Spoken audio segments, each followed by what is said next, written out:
හොඳයි සුබ දවසක් ඔයාලා හැමෝටම. ඉතින් අද ඔයාලා එකතු වෙලා ඉන්නේ අපේ ටෙක්නොලොජි කියන වීඩියෝ සීරීස් එකේ දෙවෙනි වීඩියෝ එකත් එක්ක.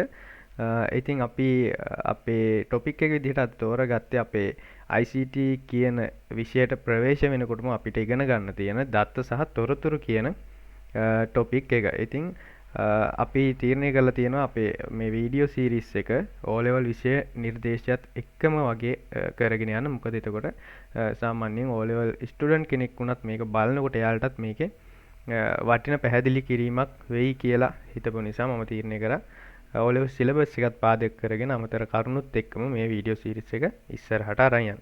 ඉතින් අපි බලමු අද අපේ ටොපික් එකේ මොනවද අපිට කතා කරන්න තියෙන්නේ කියලා. එතකොට මුලින්ම මේ ICT කියන විෂයට ප්‍රවේශ වෙනකොටම අපිට මේකේ වටිනම දේ තමයි මේ දත්ත සහ තොරතුරු කියන දේවල්. එතකොට අපි මේ හැම දෙයක්ම කරන්නේ මේ දත්ත සහ තොරතුරු හරියට කළමනාකරණය කරගන්න. ඉතින් අපි දැනගන්න ඕන මේ දත්ත කියන්නේ මොනවද?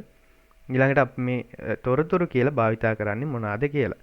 එතකොට මේ දත්ත සහ තොරතුරු කියන එක ගත්තට පස්සේ ඔයාලට මෙන්න මේ ඉමේජ් එකෙන් පේනවා මේකෙන් ඔයාලට මම පැහැදිලි කරන්නම් දත්ත කියන්නේ මොනවද සහ තොරතුරු කියන්නේ මොනවද කියලා සහ ඒ වගේ තියෙන වෙනස්කම් මොනවද කියලා අපි කතා කරමු. ඉතින් මේ ඉමේජ් එකේ තියෙන බලන්න මේ මෙතන කිහිප දෙනෙක් ඉන්නවා ඒ කට්ටිය මොන හරි දෙයක් හොයනවා. ඒ කියන්නේ මොන හරි දෙයක් එකතු කරනවා වගේ දෙයක් තමයි මේ ඉමේජ් එකේ තියෙන්නේ. සහ තවත් දෙන්නෙක් විතර මේ මොන හරි මේ එකතු කරන දේ මොකක් හරි සැකසුමක් කරනවා මොනා හරි නිරීක්ෂණයක් කරන මොකක් හරි නිගමනයකට එළඹෙන්න වගේ දෙයක් තමයි. කියන්නේ මොකක් හරි ප්‍රොසෙසිං ක්‍රියාවලියක යාලා නිරත වෙනවා. ඉතින් එතකොට මේ දත්ත සහ තොරතුරු කියන්නේ අපි බේසිකලි ගත්තම මෙන්න මේ දේ තමයි දත්ත කියන්නේ. අපි තොරතුරු නිර්මාණය කරන භාවිතා කරන දේවල් තමයි මේ දත්ත කියලා කියන්නේ. දත්ත කියන්නේ අපේ තොරතුරු වල ප්‍රාථමික අවධිය. අපි තොරතුරු නිර්මාණය කරගන්නේ මේ දත්ත එකතු කරගනිමින් තමයි මේ තොරතුරු කියන දේවල් අපි නිර්මාණය කරන්නේ. එතකොට හැම දෙයකටම අපේ මේ හැම පද්ධතියකම අපේ තියෙන්නේ තොරතුරු. දත්ත සහ තොරතුරු තමයි මේ හැම පද්ධතියක්ම නිර්මාණය වෙන්න මූලික තැනුම් මේකකේ වෙලා තියෙන්නේ. එතකොට හැම තීරණයක්ම ගන්නේ මේ කියන තොරතුරු පාදක කරගෙන තමයි ඕනම ආයතනයක ඕනම තැනක තීරණ ගැනීම ක්‍රියාවලිය සිද්ධ කරන්නේ. එතකොට ඒකට තමයි මේ දත්ත සහ තොරතුරු වල වටිනාකම අපිට මේ විෂය ආරම්භයේම කතා කරන්න වෙන්නේ. මොකද දැන් ඉස්සර අතීතයේ ගත්තට පස්සේ මේ දත්ත සහ තොරතුරු කළමනාකරණය කියන එක සාමාන්‍ය මැනුවල්. ඒ කියන්නේ පොත්වල ලියලා ඒ වගේ තමයි දැනටත් එහෙම කරන තැන් තියෙනවා තවමත්. එතකොට මේ මැනුවලි තමයි මේ දත්ත සහ තොරතුරු කළමනාකරණය කරේ. එතකොට ඒ දේම තමයි මේ කම්පියුටරයිස් වෙලා කම්පියුටරයක් භාවිතයෙන් සිස්ටමැටිකලි මේ ඩිවලොප් වීගෙන එන එරා එකේ ඒ දේම තමයි දත්ත සහ තොරතුරු කළමනාකරණය කියන දේම තමයි මේ පරිගණක භාවිතයෙන් අපි සිද්ධ කරන්නෙත්. එතකොට දත්ත සහ තොරතුරු තමයි අපේ මේ ICT කියන විෂයේ මූලික තැනුම් ඒකකය කියලා ඔයාලා අයිඩියා එකක් තියාගන්න. ඉතින් අපි බලමු තව මොනවාද මේ දත්ත සහ තොරතුරු මේ තියෙන්නේ. මෙතන ඔයාලා මේ raw data කියලා පේනවා ඔයාලට. ඊළඟට processed information. ඒ කියන්නේ මේ දත්ත එකතු කරලා දත්ත ගත්තට පස්සේ දත්ත නිකන් අර එකතු කරලා එක ගොඩට දාලා තියෙනවා. ඒක නිකන් අර බින් එකක් වගේ. ඒකේ කිසිම තේරුමක් නැහැ. එහෙම තමයි දත්ත අපිට පෙන්නලා තියෙන්නේ. ඊළඟට processed information තියෙනවා. ලස්සනට chart ඇඳලා ලස්සනට organize කරලා අපිට බලා ගන්න පුළුවන් අපේ information කියන එක. එතකොට මේ data information කියන එකට convert කරාම ඔය දෙකේ වෙනස තමයි ඕක. data කියන දේ අපි information වලට convert කරනවා. එතකොට data කියන්නේ මේ raw අවධියේ තියෙන ඒ කියන්නේ අමු දේවල් අපි data කියලා අඳුන ගන්නවා. එතකොට data process කරාට පස්සේ අපි information කියලා අඳුන ගන්නවා. එතකොට මේ ක්‍රියාවලියේ මූලික දේවල් තුන තමයි ඕක. අපි දත්ත සැකසීම මේ arrow එකෙන් ඔයාලට අයිඩියා එකක් ගන්න පුළුවන්. සැකසීම ඊළඟට processed information මේ ගැන අපි අර ඉස්සරහට තව ටිකක් කතා කරනවා. මේ මෙතෙන්දි මම පොඩි බේසික් අයිඩියා එකක් විතරක් දෙන්නම්. දත්ත සහ තොරතුරු කියන දේ ගැන. ඒතර මේ බලන්න මේ මොකක් හරි කම්පැනි එකක මේ තියෙන්නේ ඉන්ෆෝමේෂන් එක ඒගොල්ලෝ ඩිසිෂන් ගන්න. ඒතර මේ ඉන්ෆෝමේෂන් ගොඩක් හොඳට ස්ට්‍රක්චර්ඩ් ඕගනයිස්ඩ් ඉන්ෆෝමේෂන් ටිකක් තමයි මෙතන තියෙන්නේ. ඉතින් එතකොට අපි බලමු මේ වගේ මේ දත්ත සහ තොරතුරු කියන දේවල් වල මොනවද තියෙන වෙනස්කම් කියලා. මම මේ ජෙනරේට් කරගත්ත විස්තර ටිකක් තියෙනවා. ඔයාලට ඒ ටික සරලව අදහසක් ගන්න පුළුවන් වෙන්න. ඒතකොට මේ බලන්න මේකේ දත්ත සහ තොරතුරු වෙන වෙනම තියෙනවා. මේකේ දත්ත අර්ථ දක්වලා තියෙනවා සකස් නොකළ අමු කරුණු සහ සංඛ්‍යා. එතකොට අමු කරුණු සහ අමු කියන්නේ මේ රෝ දේවල් කියන එක, රෝ අයිටම්ස් කියන එක මෙතන අමු කියලා දාලා තියෙන්නේ.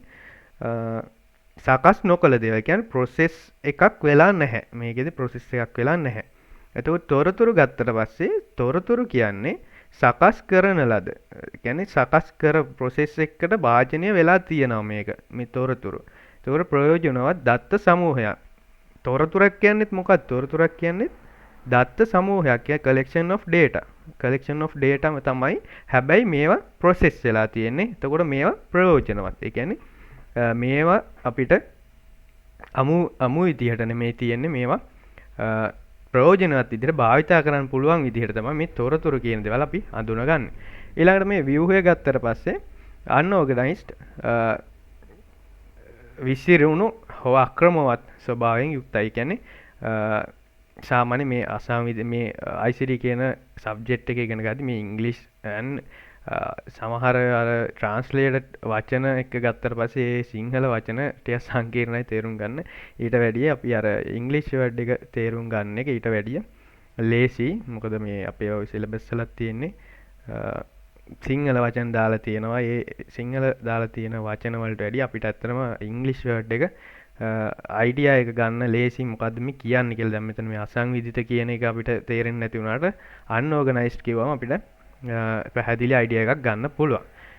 එතකොට මේ තොරතුරු ගත්තම ඕගනයිස්ඩ්. ඒ කියන්නේ view ගත කරලා මේක සන්දර්භයක් සහිත කියන්නේ කන්ටෙක්ස්ට් එකක් එක්ක ඉදිරිපත් කරලා තියෙනවා කියලා තමයි කියන්නේ මේ තොරතුරු. එතකොට අපි බලමු ඊළඟට තියෙනවා සන්දර්භයක් නැත තනියම බැලුව විට එතරම් තේරුමක් නැත. ඒ කියන්නේ මේ දත්ත මේ තුන්වෙනි එක ගත්තට පස්සේ මේ data කියන ඒවා ඉන්ඩිවිජුවලි ගත්තට පස්සේ මේකේ අයිඩියා එකක් නැහැ කියලා තියෙනවා. එතකොට data ඉන්ඩිවිජුවලි තියෙනකොට මේකේ මීනින් එකක් මේකේ යූස්ෆුල් භාවයක් නැහැ කියලා තමයි මේ මෙතන කියන්නේ.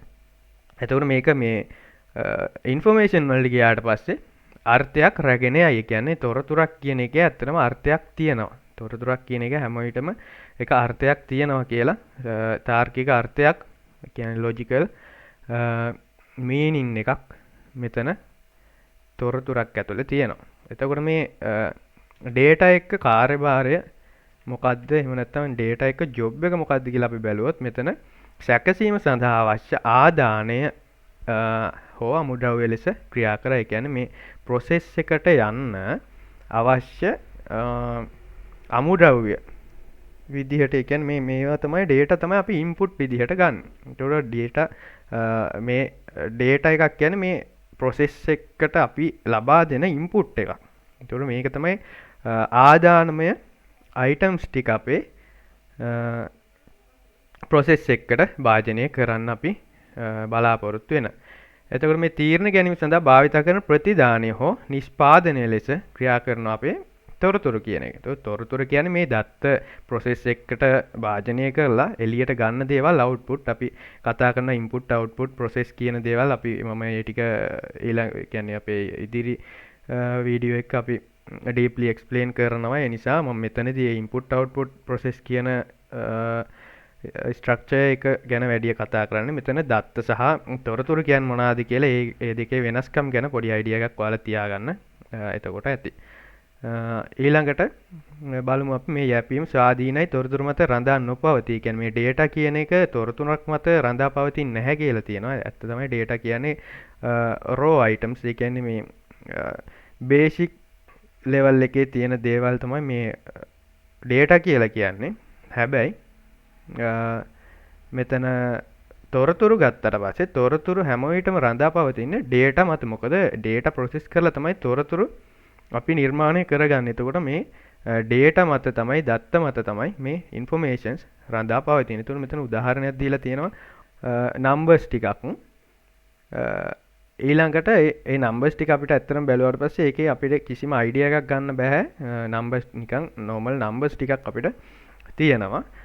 ඊළඟට තොරතුරු පැත්තේ දීලා තියෙනවා පන්තියේ සාමාන්‍ය ලකුණු ප්‍රමාණය 80 වේ. එතකොට මේ 80 කියන අගය, මේ සාමාන්‍ය ලකුණු 80 කියන අගය හදලා තියෙන්නේ මේ කියන දත්ත පාදක කරගෙන. කියන්නේ මෙතන අපිට දීලා තියෙන number list එකෙන් මෙතන මේ numbers 4ක් තියෙනවා. ඒ numbers 4 එකතු කරලා ඒකේ sum එක අරගෙන ඒ sum එක මෙතන තියෙන numbers 4යි තියෙන්නේ. ඒකට 4ෙන් බෙදුවාට පස්සේ මේ 80 කියන අගේ අරන් තියෙනවා. එතකොට මොකද්ද කරලා තියෙන්නේ? මේ data process එකකට ලක් කරලා එළියට අරන් තියෙනවා output එකක්, තොරතුරක්. මොකද්ද තොරතුර? තොරතුර තමයි පන්තියේ සාමාන්‍ය ලකුණු ප්‍රමාණය 80 වේ. ඒක information එකක්. ඒ information එක හදලා තියෙන්නේ මේ කියන data එක base කරගෙන. ඊළඟට අපි බලමු. ඊළඟට තියෙනවා තීරණ ගැනීමට ඍජුවම භාවිතා කළ නොහැක. data කියන එක ඇත්තටම බැලුවට පස්සේ මේකේ තීරණ ගන්න බෑ. අපිට මේ number list එක බැලුවට පස්සේ අපිට එකපාරම කියන්න බෑ මේ පන්ති සාමාන්‍ය ලකුණු මොකක්ද කියලා අපිට එකපාරම කියන්න බෑ. හැබැයි තීරණ ගැනීම සහ විශ්ලේෂණය සඳහා ඍජුවම භාවිතා කරන්න පුළුවන් මේ තොරතුරු කියන දේවල්. ඇයි අපි මෙතන මේ තොරතුරු අපි අරන් තියෙනවා. ඒ කියන්නේ අපි දත්ත සැකසීමට ලක් කළ තොරතුරක් අරන් තියෙනවා. එතකොට මේ තොරතුරෙන් අපිට පුළුවන් සාමාන්‍ය ලකුණු 80යි කියලා ඒ සාමාන්‍ය ලකුණු 80 කියන තොරතුරේ ඉඳන් අපිට තීරණ ගන්න, විශ්ලේෂණය කරන්න සහ ගොඩක් දේවල් කරන්න පුළුවන්. එතකොට ওই ටික තමයි අපිට දත්ත සහ තොරතුරු ගැන වෙනස්කම් විදිහට කතා කරන්න තියෙන්නේ. දැන් අපි දැන් මේ වීඩියෝ එක ගොඩක් දිගට ගන්නේ නැතුව මම නැවත වීඩියෝ එකකින් අපේ ඉතිරි කොටස, අපේ ඊළඟ මාතෘකාව තවත් එපිසෝඩ් එකක් විදිහට අරගෙන එන්න. ඉතින් අපේ channel එක subscribe කරන්න. ඔයාලට වටින දේවල් ගොඩක් දැනගන්න ලැබේ. ඔයාලගේ දැනුම වැඩි කරගන්න අපේ channel එක subscribe කරලා තියාගන්න. channel එක share කරන්න. හොඳයි, එහෙනම් අදට අපි අපේ episode එක නවත්තනවා. ඊළඟ වීඩියෝ එකෙන් අපි නැවත හමු වෙමු.